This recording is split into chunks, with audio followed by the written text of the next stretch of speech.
प्रिय विद्यार्थियों नमस्कार। यूजीसी नेट की क्लास में मैं कालूलाल बहुत-बहुत स्वागत करता हूँ आपका। हम भक्ति साहित्य में मीराबाई के जो पद आपकी यूजीसी नेट की परीक्षा में शामिल है, उन पर बातचीत कर रहे थे या करना चाहते हैं। यूजीसी नेट के लिए हमने बहुत सारे वीडियो बना के डाले हुए हैं। केके की हिंदी के नाम से मेरा चैनल है। आप प्लीज़ वीडियो हमेशा पूरा देखिए, इत्मीनान से देखिए, धैर्य से देखिए और लगातार देखिए और बार-बार देखिए। अभ्यास से हम हर असंभव को संभव कर सकते हैं। तो इस अभ्यास अभ्यास के सिलसिले को बना के रखिए और ज़्यादा हरी अप करने की आवश्यकता नहीं है। अगर समझ में आ रहा है और नहीं आ रहा है तो भी कोई बात नहीं, फिर से हमने कहा ना कि रिपीट कीजिए। हम जब कई बार अंग्रेजी सीख रहे होते हैं या कुछ नया सीख रहे होते हैं तो हमें बहुत बार समझ में नहीं आता है, लेकिन हम गिव अप नहीं करते हैं ना, बस ऐसा ही सिलसिला है। इस सूत्र को समझते हुए आगे बढ़ेंगे बढ़ेंगे तो बहुत सारी चीज़ें समझ में आ जाएँगी। और मीराबाई की जो पदावली है जिसका संपादन विश्वनाथ त्रिपाठी ने किया है। त्रिपाठी जी बड़े आलोचक हैं, अब तो उनकी काफ़ी उम्र हो चुकी है लेकिन उन्होंने काफ़ी अच्छा लिखा है। उससे हमारी असहमतियाँ हो सकती है लेकिन त्रिपाठी जी को पढ़ना, समझना बहुत ज़रूरी है। तो उस पदावली के 1 से लगा कर के 20 तक के पद आपके इस नेट के सिलेबस में शामिल है। और इकाई नंबर 5 में वो आपके यूजीसी नेट की जो इकाई है 10 इकाई है, उसमें इकाई नंबर 5 में वो सारी डिटेल है, ठीक है? जिसमें हम पूरा काव्य पढ़ रहे हैं, सारी कविताएँ, हर काल की कविताएँ, है ना? तो मीराबाई का जन्म 1798 में हुआ था और निधन कुछ 1558 बताते हैं, कुछ 63 बताते हैं। तो इनको लेकर के कुछ बहुत सारी कहते हैं ना कि ऐतिहासिक चीज़ें भी है। मेड़ता में उनका जन्म हुआ था, बचपन का नाम पेमल था। और आपको मालूम ही है कि किस प्रकार से उनका विवाह राणा सांगा के जो पुत्र थे, भोज के साथ हुआ था, लेकिन भोज का इंतकाल जल्दी हो जाता है, तो मीरा किस प्रकार से तमाम तरह की परेशानियों में भी उन्हें पड़ जाती है। और वो तो बचपन से ही कृष्ण की भक्ति में लीन हुई थी, तो भक्ति में निमग्न रहती है। उनके गुरु रैदास थे, वो सारी चीज़ें आपको पता ही है, ठीक है? अब देखिए मीरा की एक मोटा-मोटी जो छवि वो एक भक्तिन के रूप में कि कृष्ण की भक्त थी बस। और हमारे समाज की एक अजीब-सी चेतना भी रही है कि हम हर चीज़ को भक्ति के रूप में लेने लगते हैं, उस पर आस्था में डूब जाते हैं और उसकी जो तमाम उसके अंतर्विरोध है, उन पर शायद कभी बात नहीं करते हैं, बात करना पसंद नहीं करते हैं। लोग कहते हैं ना कि आप भगवान के लिए आप सवाल कैसे खड़ा कर सकते हैं? मतलब आस्था का आलम ये है कि आप किसी पर सवाल नहीं खड़ा कर सकते हैं। तो इस प्रकार की जो अंध आस्था होती है वो बड़ी मतलब कहते हैं ना कि मनुष्य के लिए भी और समाज के लिए भी विकास के रास्तों को अवरुद्ध कर देती है हमेशा-हमेशा के लिए। इस दुनिया में सिर्फ परमानेंट क्या है? परिवर्तन। तो हमें परिवर्तन को स्वीकार करते हुए नई चीज़ों की आवाजाही के लिए एक महत्वपूर्ण हवा-पानी, एक महत्वपूर्ण एटमॉस्फेयर को क्रिएट करने की हमेशा आवश्यकता रही है। और तमाम आलोचकों ने, तमाम विद्वानों ने मीराबाई के बारे में अलग-अलग मंतव्य दिया है। और हमारे जो गुरुवर हैं प्रोफेसर माधव हाड़ा, जो खुद उदयपुर के रहने वाले हैं, और सुखाड़िया विश्वविद्यालय जिसका नाम आपने सुना ही होगा, एमएलएसयू मोहनलाल सुखाड़िया विश्वविद्यालय उदयपुर। सुखाड़िया साहब पहले सीएम भी थे राजस्थान के, तो वहीं पर हिंदी विभाग में प्रोफेसर थे। अब तो सर रिटायर्ड हो चुके हैं, लेकिन उन्होंने काफ़ी महत्वपूर्ण मीराबाई पर काम किया है।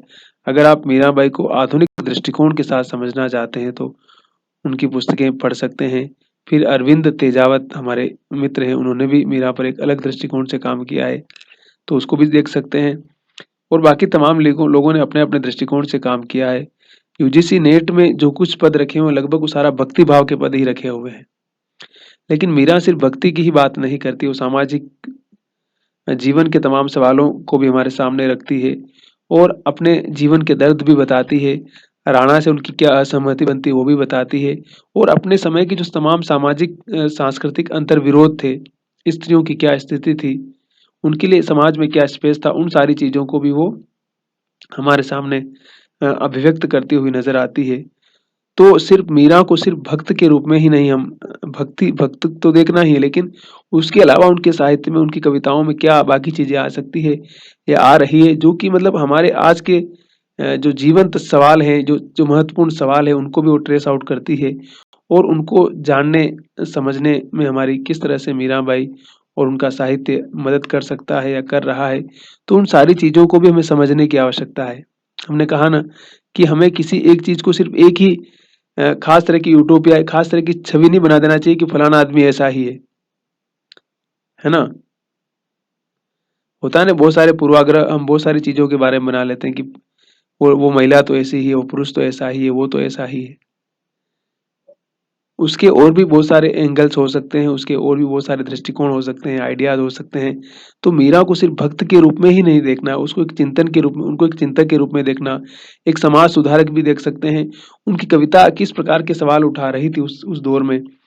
वो खुद राजघराने से बिलोंग करती थी और राजघराने के अंदर क्या कुछ घटित हो रहा था, उनके जीवन के साथ क्या चीजें हो रही थी, क्योंकि उन्होंने उन सारी राजसी मान्यताओं को अस्वीकार कर दिया था और वो एक फकीर बन गई थी, संत बन गई थी वो। तो फकीर बनने के उस सिलसिले में और संत बनने के उस सिलसिले में उनके सामने क्या-क्या बाधाएं आती है। मैंने कहा ना, वो तो पहले ही कृष्ण की भक्त थी, तो देखिए शायद भक्ति उनके लिए एक रास्ता था कि अपना अपना मन माफिक जीवन जिया जाए। लेकिन हमने कहा ना कि समाज की जो तमाम मान्यताएं होती है, समाज की जो रूढ़ियां या रीति रिवाज किस प्रकार से हर किसी की जिंदगी में बहुत सारी बाधाएं पैदा करते हैं, कई बार उपयोगी भी होते हैं, आपके लिए अच्छी चीजें उपयोगी भी होती है। तो उन सारे दृष्टिकोणों को समझेंगे तो मीराबाई के व्यक्तित्व को और मीराबाई को मुकम्मल समझ पाएंगे हम। अब पहला पद पढ़ रहा हूं मैं, मन रे परस हरि के चरण। हमने कहा ना कि वो भक्ति भाव में डूबी हुई थी और यहाँ सिलेबस में भी सारे भक्ति वाले पद ही रखे हुए हैं।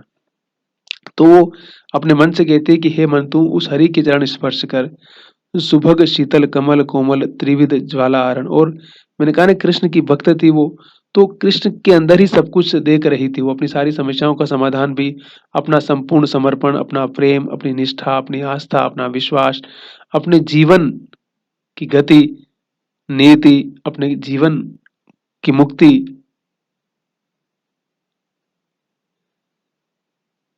भारतीय परंपरा में मुक्ति की बात कही जाती, पता है आपको ना? खैर, हर कोई मुक्त होना, उसकी आत्मा मुक्त होना चाहती है इस संसार से, इस भौतिक दुनिया से। तो कहीं न कहीं मीराबाई के यहाँ भी कुछ ऐसा ही है। और सुभग शीतल, वो बहुत ही अच्छा है, शीतल है, कोमल है और सारी ज्वालाओं को हरण करने वाला है। जे चरण प्रहलाद पर से इंद्र पदवी धारण। जिन चरणों को प्रहलाद ने छुआ तो उसको इंद्र का पद मिला। जिन चरण ध्रुव अटल कीने राखी अपनी शरण। और अटल ध्रुव था, उसको अपनी शरण में रखा प्रभु ने। जिन चरण ब्रह्मांड बेट्यो नक शिखो श्री भरण। और जिनका जिन जो चरण ब्रह्मांड पे पड़े तो ब्रह्मांड किस प्रकार से अजर अमर हो गया। और जिन चरणों को प्रभु ने परस लिया, त्रिगोतम की धरणी उसकी पत्नी को भी तार दिया उसने। जिन करण काल ही न थ्यो गोप लीला हरण करण। और जिन चरणों को काल, मतलब कि जो कालिया नाग था, उसने किस प्रकार से किया, तो कैसे वो लीला करता है कृष्ण के साथ में। और जिन चरण को गोवर्धन धरियो, और किस प्रकार से सारी समस्याएं हर देता है। और माँ मीरा लाल गिरधर अगम तरण तरण। और कहते कि दासी मीरा, मीरा तो दासी उस कृष्ण की, तो मुझे भी इस अगम तारण तरण, मुझे भी इस संसार रूपी जो तालाब है, ताल है, इससे हमेशा हमेशा के लिए तू उतार दे, इससे हमेशा हमेशा के लिए मुझे मुक्त कर दे। क्योंकि मैं भी यहाँ से अपने आप को आजाद करना चाहती हूँ, मैं भी अपने आप को यहाँ से मुक्त करना चाहती हूँ।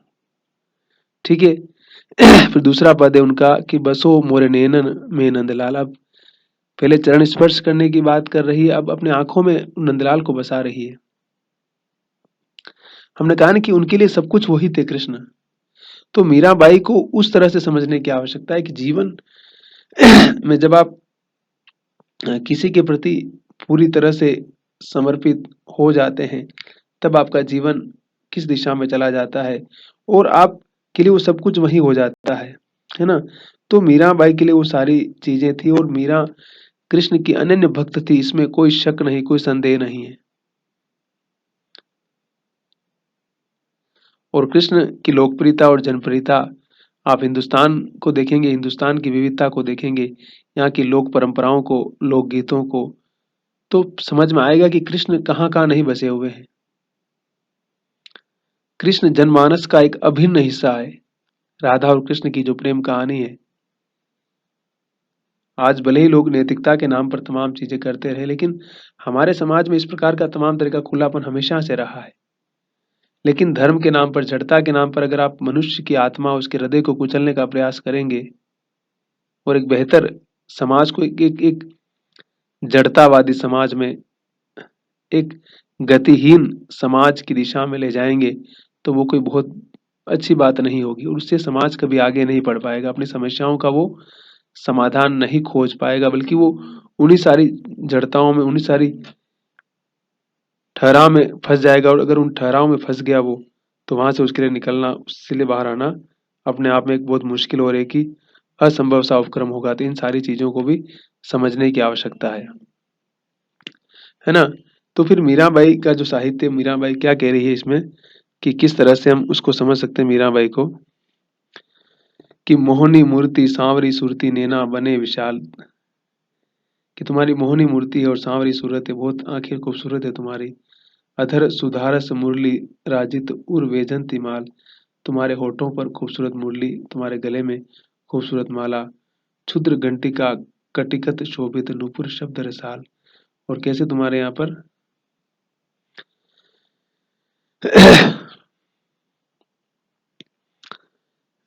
अधर होठों पर किस प्रकार से मुरली है, और कमर में क्या बंधा हुआ है, और नुपुर शब्द, और तुम्हारे पाजेब कितने सुंदर है, शब्द कितने रसाल है।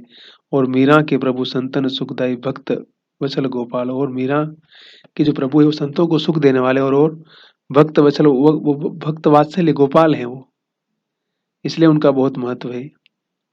फिर तीसरा पद है हरि मेरे जीवन प्राण आधार। हमने कहा ना, मीरा के लिए सब कुछ कृष्ण ही थे, इसलिए वो कहती है कि हे हरि, हे कृष्ण, आप मेरे जीवन के आधार हैं।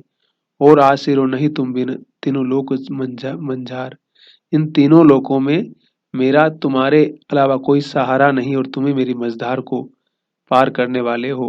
आप बिना मोहि कछु न सुहावे, और आपके बिना मुझे कुछ भी अच्छा नहीं लगता है, और ये संसार तो मुझे बहुत खराब लगता है।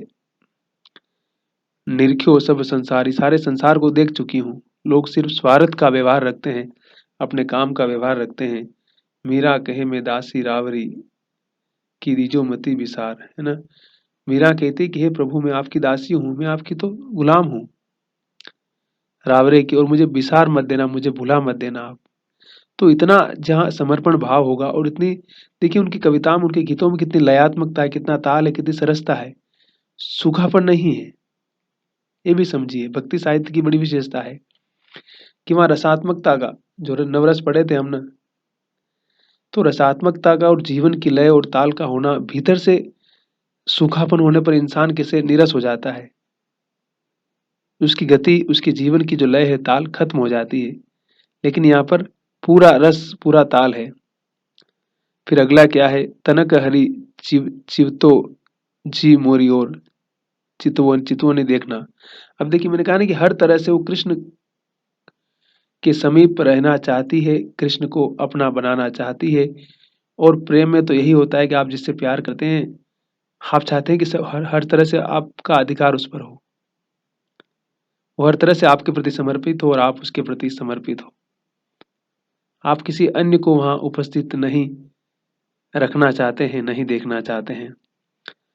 तनक हरी चितवो जी मोरी, और हम चितवन तुम चितवन नाही, दिल के बड़े कठोर। बोलते कि हम आपको देख रहे हैं और आप मुझे नहीं देख रहे हैं, आप कितने बड़े कठोर हैं।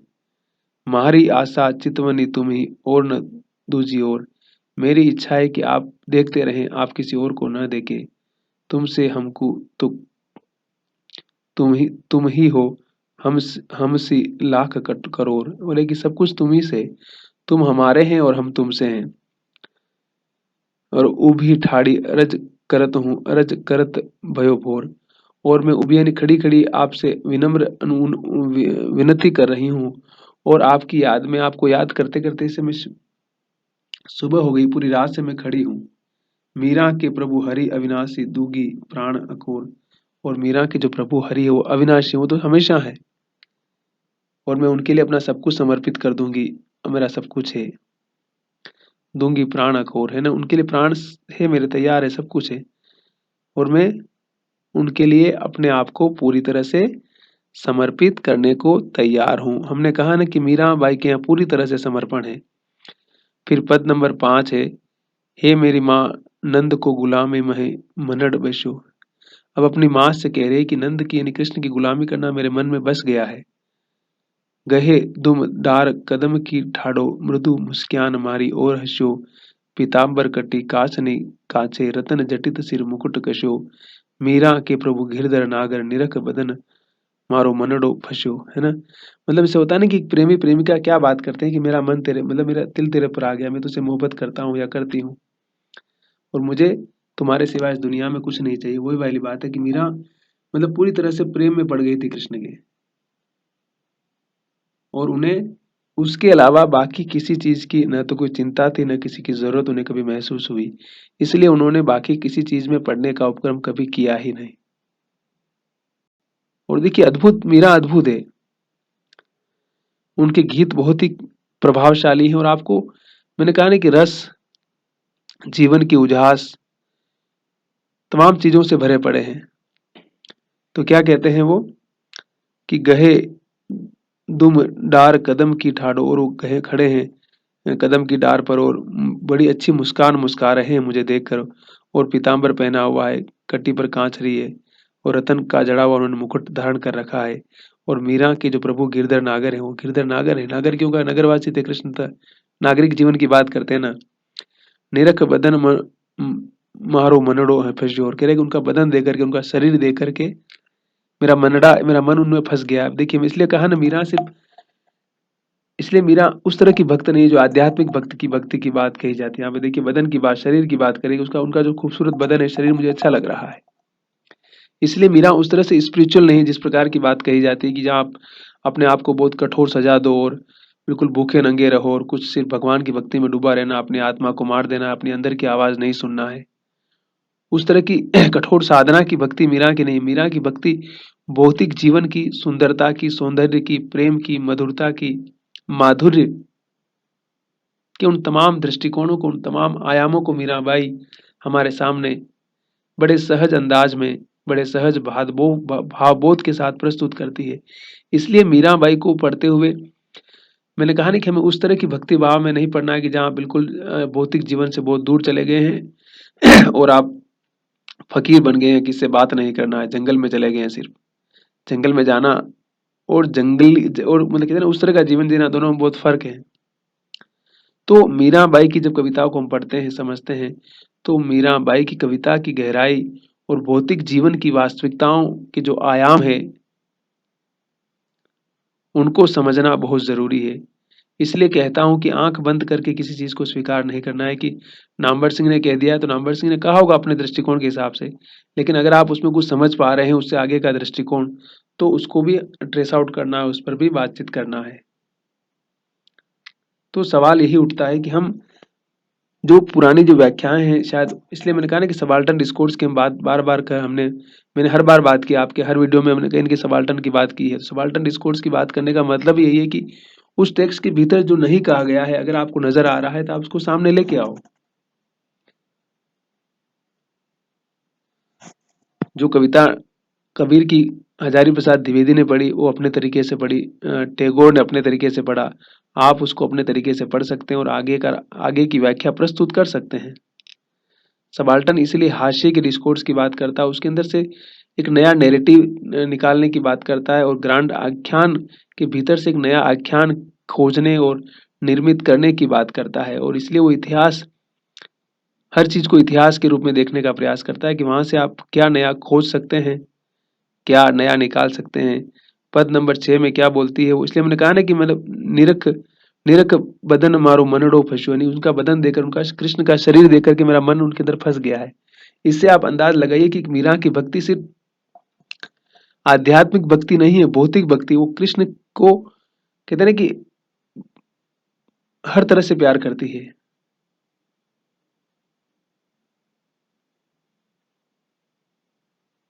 जैसे कोई भी स्त्री कोई भी पुरुष करता है। इसलिए वो आधुनिक मनुष्य की विडंबना, आधुनिक मनुष्य के प्रेम की भावना है। वो कोई आदिकालीन आध्यात्मिक और देह से परे प्रेम की वो धारणा नहीं है। ठीक है। फिर अगला छठा पद में क्या कह रही है कि निपट बंकट छवि नैना अटके, है ना। मतलब अब वो जो बड़ी प्रभावशाली जो छवि है उनकी, जो बदन की बात कहा था ऊपर ना, वो उनकी आंखों में बस चुकी है। अब उनको रात दिन जैसे नींद नहीं आती है, जैसे कृष्ण की उस छवि ने उनको बेचैन कर दिया है, परेशान कर दिया है। उनकी चेतना, उनकी सोच में एक नया विचार भर दिया है। देखत रूप मदन मोहन को पियत पीयूष न मटके, वारिज भवा अलक टेढ़ी मानो अति सुगंध रस अटके, टेढ़ी कटी टेढ़ी कर मुरली टेढ़ी पाग लटके, मीरा प्रभु के रूप लुभाने गिरधर नागर नटके। हमने कहा ना कि प्रभु के रूप पर न्योछावर है। बदन की बात हमने ऊपर भी कही, और यहाँ भी कुछ ऐसा है कि उनकी जो खूबसूरती है शरीर की, उनका वस्त्र, उनकी वेशभूषा, उनकी जो भी कटाएं हैं आगे पीछे, हर तरह से उनका जो बदन है वो कितना खूबसूरत है, उसमें क्या चीजें हैं, उन सारी चीजों पर जैसे मीराबाई बात करती हुई नजर आती है। देखत रूप मदन मोहन की, मदन यानी काम का जो भाव था, कामदेव का नाम भी मदन ही था ना। कामदेव जो रति के पति थे, है ना। पियत पीयूष न अटके, जैसे पीती रहती तो वो मतलब जो अमृत की तरह अटक जाते हैं, अटकते नहीं है। और वारिज भवा अलक टेढ़ी मानो, और वारिज के समान उनकी भावें हैं, और अति सुगंध से रस टपका रहे हैं। और कमर बड़ी टेढ़ी है, मुरली टेढ़ी है, पगड़ी टेढ़ी, सब सुंदर लग रहे हैं मुझे। और हमने कहा ना कि मीरा उस प्रभु के रूप को देख करके जैसे पूरी तरह से क्या हो गई है, लुभ मतलब उसमें डूब गई है, उस कृष्ण की सुंदरता में, उनके सौंदर्य में, उनकी बदन की खुशबू में जैसे मीराबाई पूरी तरह से मोहित हो चुकी है। जब ते जब ते मोहि नंदन नंदन दृष्टि परियो माई, तब ते पर लोक लोक कछु न सुहाई। वो कह रही कि जब से कृष्ण की दृष्टि मेरे ऊपर पड़ी है माँ, मुझे न इस संसार में मन लगता, नहीं संसार से परे मन लगता है। अब कहते हैं ना लोग कि प्रेम में लोग पागल हो जाते हैं, शायद ये पागलपन कुछ ऐसा ही है। प्रेम ऐसी ही अनुभूति है कि जो आपको उस संसार में ले जाता है, जो आपकी क्षुद्र दुनिया है ना, उससे कहीं ना कहीं बहुत परे ले जाता है। और ये क्षुद्र संसार से परे ले जाने का जो अनुभव है, जो अनुभूति है, वह मीराबाई के साहित्य में बहुत गहरे और विस्तार के साथ आती है। इसलिए हमने कहा ना कि बड़े पेशेंस के साथ सुनिए, समझिए, तो बहुत सारी चीजें अपने आप क्लियर होती चली जाएगी, स्पष्ट होती चली जाएगी। घबराने की आवश्यकता नहीं है। बार बार पढ़ना है, समझना है, और वीडियो हमेशा पूरा देखना है। अगर पुस्तक भी पढ़ रहे हैं तो पूरी पढ़नी है उसको। फर्स्ट पेज और लास्ट पेज पढ़ने से हम उस पुस्तक में क्या लिखा है नहीं समझ पाएंगे, और जल्दबाजी से हम समस्याओं का समाधान नहीं कर पाएंगे। ये बहुत जरूरी है कि हम कितना इत्मीनान से और कितने आत्मविश्वास के साथ आगे बढ़ते हैं। तो मीराबाई की जो दुनिया है, मीराबाई का जो संसार है, अगर हम उसको समझेंगे तो मीराबाई के, मैंने कहा ना कि उन सारी चीजों को समझने की आवश्यकता, और उस तरह से भक्ति में उस तरह से डूबने की आवश्यकता भी नहीं है। सवाल करने की आवश्यकता है। जीवन की वास्तविकता और जीवन की हकीकत को अगर हम समझने का प्रयास करेंगे तो बहुत सारी चीजें हमें अपने आप समझ में आती चली जाएगी। क्योंकि जिस तरह के पूर्वाग्रह, जिस प्रकार के दुराग्रहों के माध्यम से हम चीजें पढ़ते हैं, उससे हमारा ही ज्ञान डिस्टर्ब होता है। मोरन की चंद्रकला शीश मुकुट सोहे, केसर को तिलक भाल तीन लोक मोहे, कुंडल की अलक झलक कपोलन पर छाई, मानो मीन सरवर तजी मकर मिलन आई, भ्रकुटी कुटिल चपल नयन चितवन से टोटा, खंजन अरु मधुप मीन मोहे मृग छोना, अधर बिंब अरुण नयन मधुर मंद हंसी, दसन दमक दाड़िम दूती दमके चपलासी, कंबु कंठ भुज विलास ग्रीव तिन रेखा, नटवर को भेष मानु सकल गुण विसेखा, क्षुद्र घंट किंकिनी अनुप धुन सुहाई, गिरधर के अंग अंग मीरा बलि जाई। हमने कहा ना कि इसलिए मीरा क्या कह रही, गिरधर उस कृष्ण के अंग अंग पर बलि जाने का मतलब ही है कि मीराबाई भौतिक जीवन की वास्तविकताओं को स्वीकार करती है और कृष्ण के उस जीवंत रूप से प्रेम कर रही है। वहां हमने कहा ना कि कोई वो निर्गुण की जो बात सूरदास के यहाँ भी आती है ना, गोपियां इसीलिए उससे पूछती उद्धव से कि तुम निर्गुण की बात क्यों करते हो, हमें निर्गुण से मतलब नहीं, हमारे सामने जो संसार दिख रहा है, इस जीवन में जो कुछ सुख है, जो कुछ आनंद है, जो कुछ वास्तविकता है, हम उनकी बात कर रहे हैं। इस मरने के बाद स्वर्ग मिलेगा हमें नहीं पता, हम उसकी बात कर ही नहीं रहे हैं। हम इस संसार और जीवन की जो तमाम आयाम है, सुख सुविधाएं हैं, जो हमारे अधिकार हैं, जो सच्चाई है, हम उसको ही समझना चाहते हैं। और मीरा की कविता को समझ करके हम कहीं ना कहीं इस भौतिक जीवन की जो वास्तविकताएं हैं, हम उसको और गहराई से समझ सकते हैं।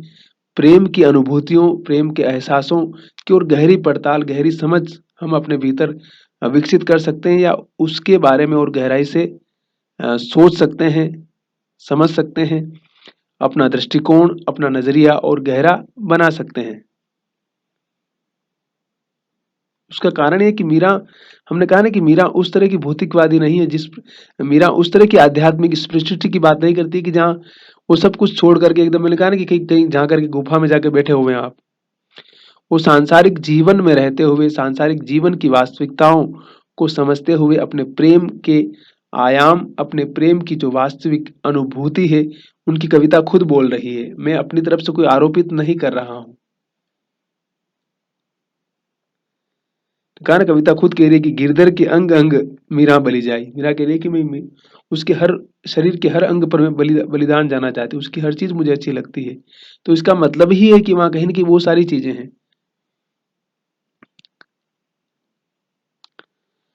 तो क्या कह रही है कि तबते पर लोक लोक कछु नहीं सुहाता उनको, मोरन की चंद्रकला, मोरन की जो उसकी कला होती है, शीश मुकुट सोए, शीश उनके सिर पर मुकुट के समान सोई हुई है, केसर को तिलक, और केसर का तिलक लगा हुआ है यहाँ पर ऐसे, तीन लोक का सौंदर्य है, कुंडल कानों में कुंडल झलक रहे हैं, और मानो मीन सरोवर तजी, मानो की मछली समुद्र को, नदी को त्याग करके मिलने के लिए आ गई है, और भुकुटियां उनकी कितनी सुंदर लग रही है, उन सारी चीजों को बता रही है।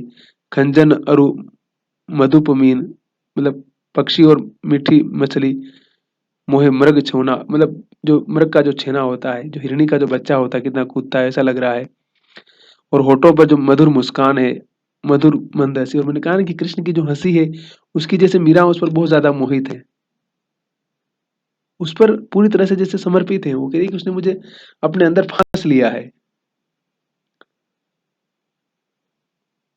और दांत कितने खूबसूरत चमक रहे हैं उनके, जैसे कोई बिजली चमक रही है वैसे बता रही हो। कंबु कंठ भुज विशाल, उनकी भुजाएं इतनी मजबूत है, वो बता रही है सारी। और देखिए जीभ तक की रेखाएं देख पा रही हो। नटवर को भेष मानु सकल गुण विषेका, और जो उनका कृष्ण का जो वेशभूषा है, वो लग रहा है कि हर तरह से संपन्न है ना। उनकी उनकी जो पोशाक इतनी खूबसूरत है। मीरा ने देखिए कितना बारीकी से और कितना महीन से एक पॉइंट को, जैसे कृष्ण की सुंदरता, उनके शरीर की सुंदरता, उनकी हर चीज पर उनकी निगाह है। क्षुद्र घंट कंकिनी अनूप धुन सुहाए, और जो उनके अंदर से किसी संगीत की लय और ताल सुनाई दे पड़ रही है। और गिरधर का जो अंग अंग है, कि मीरा कह रही है कि मैं अपने आप को बलिदान करती हूँ उसके ऊपर। तो ये जो समर्पण है, ये जो प्रेम है, वो अद्भुत प्रेम है, और जीवन की वास्तविकताओं से जिसे हमें कहीं न कहीं जोड़ता हुआ नजर आ रहा है, ऐसा प्रेम है। मैंने कहा ना, ये कोई उस तरह का आध्यात्मिक प्रेम नहीं है। फिर देखिए 8वां पद में है, नैना लोभी है बहुरी सके नहीं आए, रोम रोम नख सिक सब निरखत ललच रहे ललचाए। बोल रहे कि अब देखिए कि कृष्ण का रोम रोम देख लिया, फिर भी बोल रहे कि मेरी जो आंखें नैन है बहुत लोभी हैं, सब कुछ देखना चाहते हैं और भी। अब देखिए मैंने कहा ना कि हर चीज के माध्यम से वो कृष्ण के उस हर चीज को अभिव्यक्त करना चाहती है मीराबाई। मैं ठाडी ग्र आपने रे मोहन निक से आए, सारंग ओट तजे कुल अंकुश बदन किए मुस्कान, लोक कुटुंबी बरज बरज ही बतिया कहन बनाए, चंचल चपल अटल नहीं मानत, पर हत गए बिकाए, भली कहो कोई बुरी कहो मैं सब लई शीस चढ़ाए, मीरा कहे प्रभु गिरधर के बिन फल भर रहो न जाए। अब देखिए कि जो होता है ना कि संसार में आपको किससे प्यार हो गया, तो फिर दुनिया आपके बारे में क्या सोच रही है और क्या बोलती है, उसकी आप परवाह नहीं करते हैं। दुनिया का काम है कहना, जिसको जो कहना कहती रहेगी। तो मीरा भी कह रही है कि मीरा के प्रभु तो गिरधर है और उनके बिना मीरा एक पल भी नहीं रह सकती है। और अब वो पूरी तरह से उनके मोह जाल में, उनके प्रेम में फंस चुकी है, पड़ चुकी है। अब दुनिया उनके बारे में जो कहती है वो दुनिया का काम कहे, उसकी न मीरा को परवाह है, न उसकी चिंता है, न उससे मीरा का कोई वास्ता है, न कोई मतलब है। ठीक है। तो इसलिए वो क्या कह रही है कि मैं अपने घर के बाहर खड़ी थी और मोहन आ गए थे किस प्रकार से। और सारंग ओट तजे कुल अंकुश बदन किए मुस्कान, उन्होंने किस प्रकार से मुस्काया और मैं उन पर मोहित हो गई किस तरह से। और लोग भाई आसपास के लोग तो आपको समझाते हैं ना कि मत बात कर, लोग क्या कहेंगे, वो क्या कहेंगे, है ना। तो ये भी कह रही कि लोग कुटुंबी बरज सब कुछ रोक रहे हैं, बतिया कहत बनाने की, तुम्हारे बारे में लोग बातें बनाएंगे। कि वहां खड़ा था उस लड़की के साथ में, बहुत बातें कर रहा था। और आजकल तो मोबाइल आ गया, आपको पता ही है, वीडियो बन जाता है, फोटो आ जाता है, तो एविडेंस भी मिल जाता है। उस जमाने में ऐसा कुछ था नहीं है, सिर्फ आंख से देख करके बताते थे आप। और कह रहे कि जो उनकी चंचल जो निगाहें हैं, लग रहा है कि मैं उनके हाथों बिक गई हूँ। और चाहे लोग अब मुझे कुछ भी कहे, मैं उनकी हर बात को सिर पर चढ़ाने को स्वीकार हूँ। लेकिन मेरा दिल, मेरा मन कृष्ण के बगैर एक पल भी रहने को तैयार नहीं है। मैं उनके बगैर नहीं रह सकती हूँ, मेरे लिए वो बहुत ज़रूरी है। और मैं उनके समर्पण, उनके प्रति पूरी तरह से समर्पित हो चुकी हूँ। और ये सारा कुछ हो चुका है, इसलिए मैं अब अपने आप को उससे बाहर नहीं कर सकती हूँ, मुक्त नहीं कर सकती हूँ। पद नंबर 9 में क्या कह रही हैं? आलीर मेरे नैन बान पड़ी, चित चढ़ी मेरे माधुरी मूरत उर बिच आन पड़ी। अब क्या कह रही है वो? वही बात है, उसी बात को अलग अलग तरह से अंदाज में मीरा ने कहा है। कि अपनी सखी से कह रही है अब, आली रे मेरे नयन बान पड़ी, मेरे आंखों में कुछ बाण लग गया। कौन सा बाण लगा है अब? कि चित्त चढ़ी मेरे माधुरी, मेरे आंखों में कोई सुंदर मूर्ति चढ़ी और चढ़ करके वो उर बिच आन, और मेरे हृदय में जाकर उतर गई है, से यहाँ उतर गई है। कब की ठाड़ी पंत निहारूं अपने भवन खड़ी, मैं कब से खड़ी हुई हूँ अपने घर के बाहर और रास्ता देख रही हूँ। और कैसे प्राण पिया बिन राखूं, मैंने इनमें अपने इन प्राणों को अपने प्रीतम के बगैर कैसे रखूं मैं। जीवन मूल जड़ी, वो मेरे जीवन की मूल है और वही मेरी जड़ी है। मीरा गिरधर हाथ बिखाने लोग कहे बिगड़ी, मीरा तो गिरधर नागर के हाथ बिक चुकी है, लेकिन लोग कहते हैं कि बिगड़ चुकी है। बिल्कुल सच बात है। दुनिया ऐसी ही बातें करती है आपके बारे में। जब आप उस अवस्था में चले जाते हैं कि आप लोग मर्यादाओं से परे जाकर के अपने हिसाब का जीवन चुनते हैं, तो दुनिया आपके बारे में तरह तरह की बातें बनाती है। लेकिन अगर आप दुनिया की बातों में पड़ेंगे तो शायद कभी अपने मर्जी का, अपने मन का न खा पाएंगे, न पहन पाएंगे, न अपना खुद के हिसाब से जिंदगी जी पाएंगे। इसलिए दुनिया की बातों में नहीं आना है। और जो आप चाहते हैं, हम जो चाहते हैं, हमें अपने हिसाब से जीना है और बेहतर करना है, बुरे बुरे कर्मों की तरफ नहीं बढ़ना है। इतना ही ध्यान रखना है बस। अगर वो जो चीजें हम कर रहे हैं हमारे लिए अच्छी है और हम किसी दूसरे को नुकसान नहीं पहुंचा रहे हैं, तो उन चीजों को करने में कोई गलत नहीं है। तो मीराबाई भी कुछ ऐसी ही बात बोल रही है कि लोग तो कहते हैं कि मीरा बिगड़ चुकी है। आप कुछ अलग करेंगे, मैंने कहा ना, जैसे आप हट के करेंगे लाइन से, तो लोग आपके बारे में इस प्रकार की बातें करेंगे, आक्षेप लगाएंगे तमाम तरह के। हर जगह, हर गली कुच्चे में आपके ऊपर बातें होंगी, बुराइयां होंगी।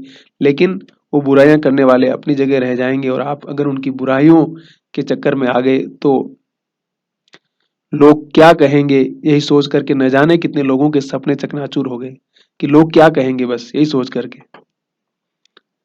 और जब लोग क्या कहेंगे इन सारी चीजों के चक्कर में पड़ करके हम अपनी जिंदगी और अपने सपनों से समझौता करेंगे, तो शायद हम मीराबाई को पढ़ना हमारे लिए, पढ़ना और न पढ़ना बराबर है।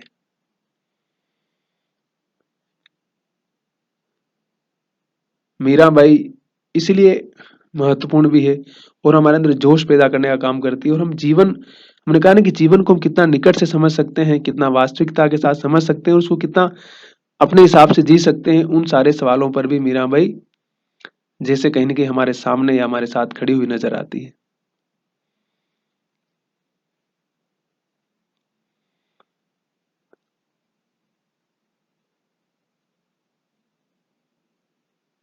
तो मीराबाई को उस तरह से भी समझने की आवश्यकता है। और मैंने कहा ना कि मीरा को उस तरह की भक्त समझने की जरूरत नहीं है जिस तरह की भक्त आप आमतौर पर समझते हैं कि कथावाचिका आ चुकी है, कथा वाचन करेगी और आपको धन दान लेके चली जाएगी वो। मैंने कहा ना कि इस प्रकार के बहुत सारे संत आजकल पैदा हो चुके, गली मोहल्ले में हर जगह संत ही संत भरे पड़े हैं। मीरा की संत और मीरा की भक्ति उस तरह की नहीं है। मीरा जीवन की वास्तविकताओं के साथ हमें जोड़ती है और तमाम तरह की जड़ता, तमाम तरह के भेदभाव, उन सारी चीजों पर करारे जवाब देती है, सवाल करती है। और एक स्त्री के लिए समाज में कितना स्पेस है, कितना उसका आर्थिक चीजों में उतना कितना हक है, उसका सामाजिक क्षेत्र में उसके कितने अधिकार है, वो अपने हिसाब से कितने निर्णय ले सकती है, माँ बाप की प्रॉपर्टी में उसे कुछ मिल रहा है कि नहीं मिल रहा है, वो अपने हिसाब से अपनी जिंदगी अगर जीना चाहती है तो उसको जीने के लिए कौन कौन से रास्ते उसके लिए खड़े हैं, उन सारी चीज़ों को अगर हम समझेंगे, उन सारे दृष्टिकोणों को अगर हम समझेंगे तो बहुत सारे सवाल हमें समझ में आएंगे। और हमने कहा ना कि मीराबाई की रेंज बहुत लंबी है, उस रेंज को समझने की आवश्यकता है। एक और पद में पढ़ देता हूँ, फिर 10 पद बचेंगे, हम दूसरे वीडियो में बातचीत कर लेंगे। वही वाली बात है कि मेरे तो गिरधर नागर दूसरों न कोई, जहाँ के सिर मोर मुकुट मेरो पति सोई। मैंने कहा ना कि मीरा को पति माना, पति होगा तो जाहिर सी बात है उसके साथ सब कुछ होगा ना, संभोग भी होगा, सुकून भी होगा, वो सारी चीजें होगी, राग भी होगा, लय भी होगा, ताल भी होगा, काम भी होगा। छाड़ी दई कुल की कहानी कहाँ करी है कोई, संतन ढीग बैठी बैठी लोक लाज खोई, आंसुओं जल सींची सींची प्रेम बेली बोई। अब तो बेली फैल गई है आनंद फल होई, दूध की मथनिया बड़े प्रेम से बिलोई। दधी मथी घृत काढ़ी लियो डारी दही छोई, भगत देखी राजी हुई जगत देखी रोई। दासी मीरा लाल गिरधर तारो अब मोही, तारो अब मोही।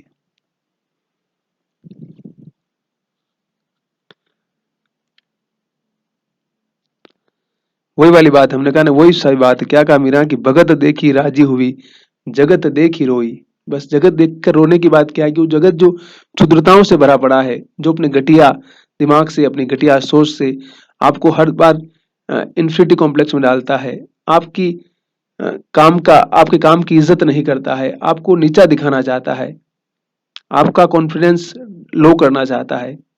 ये वही जगत है जो आपकी उन्नति से जलता है, जो आपके आगे बढ़ने से ईर्ष्या करता है। तो उस जगत में रहकर भी क्या क्या हासिल कर लेंगे आप? उससे बढ़िया है कि अपना जगत एक बेहतर किया जाए, बेहतर जीवन जिया जाए। मीराबाई इसलिए उन सारे सवालों को खड़ा करती है और हमारे सामने बोलती है कि मैंने इस कुल की मर्यादा सब छोड़ दी है और उस मर्यादा को लेकर के मैं क्या करूंगी। इसलिए वो बार बार कहती कि कहा करी है कोई, उस मर्यादा के साथ जो मर्यादा मेरा ही गला घोट रही है, जो मुझे ही आगे बढ़ने में रोक रही है, मैं उन सारी चीजों से परे जाना चाहती हूँ। संतन संतों के साथ बैठ करके लोग लाज खोई दी उसने, तो खो दी उन्होंने। और कहती कि मैंने आंसुओं से सींच करके उस प्रेम को बोया है, मतलब मेरा प्रेम कोई झूठा और नकली प्रेम नहीं है, मैंने कृष्ण को पति माना है, सब कुछ माना है। तो जब हम कोई चीज, जो अल्केमिस्ट का सिद्धांत है ना, तो किसी चीज को आप दिल से चाहोगे ना तो सारी कायनात आपको उससे मिलाने के लिए षड्यंत्र करेगी। तो मीरा बाई कुछ ऐसा ही है, मीरा बाई का जीवन, कि वो पूरा दिल से, पूरा तन मन ढंग से, हर तरह से अपने आप को कृष्ण के प्रति समर्पित कर देती है। तो फिर सारी कायनात उनके पक्ष में क्यों नहीं खड़ी होगी? सारी कायनात को तो उनके पक्ष में खड़ा होना ही है। यही मीराबाई की ताकत है, यही मीराबाई का को पढ़ने का हमारे लिए मतलब है। और कहा ना मीराबाई ने कि दासी मीरा लाल गिरधर तारो अब मोहि। बोले कि मीरा कह रही कि मैं तो दासी हूँ आपकी, है गिरधर गोपाल, अब मुझे तारो, अब मेरा उद्धार करो, अब मुझे इन क्षुद्रताओं से बाहर निकालो, मैं आपके भरोसे हूँ, मुझे किसी का भरोसा नहीं है। और न मुझे जागीर चाहिए, न मुझे सब कुछ चाहिए, न मुझे इस राजघराने से, इन सारी चीजों से जैसे मेरा कोई वास्ता ही नहीं, मैं सब कुछ छोड़ चुकी हूँ। मैं एक सामान्य इंसान की तरह अपने हिसाब से बेहतर जीवन जीना चाहती हूँ और मैं आपका आशीर्वाद चाहती हूँ, मैं आपको चाहती हूँ हर तरह से। तो मीरा की जो कविता है, मीरा का जो सोच है, मीरा की जो विचार है, वो इसलिए जीवन के उस व्यापक क्षेत्र तक जाते हैं और जड़ता, अंधविश्वास, स्त्रियों के प्रति जो घृणा का भाव है, उन सारी चीजों को खारिज करते हैं और एक इक्वलिटी की बात करते हैं, स्त्री के आत्मसम्मान, स्वाभिमान की बात करते हैं कि स्त्री और पुरुष में इस प्रकार का कोई भेदभाव नहीं होना चाहिए। वो इक्वल है। अगर प्रकृति ने किसी को बनाने में कोई भेदभाव नहीं किया, तो मनुष्य कौन होता है उसके अंदर भेदभाव करने वाला? उसको ये अधिकार किसने दिया? ठीक है। तो अभी तक यूजीसी नेट की परीक्षा में शामिल हम 10 पद आपके पढ़ चुके हैं, और हम अगले जो 10 पद हैं वो दूसरे वीडियो में पढ़ेंगे। आप मेरे साथ बने रहिए और वीडियो हमेशा पूरे देखिए, और लाइक कमेंट शेयर कीजिए, और जो भी आपके सवाल हो प्लीज पूछिए आप। और प्लीज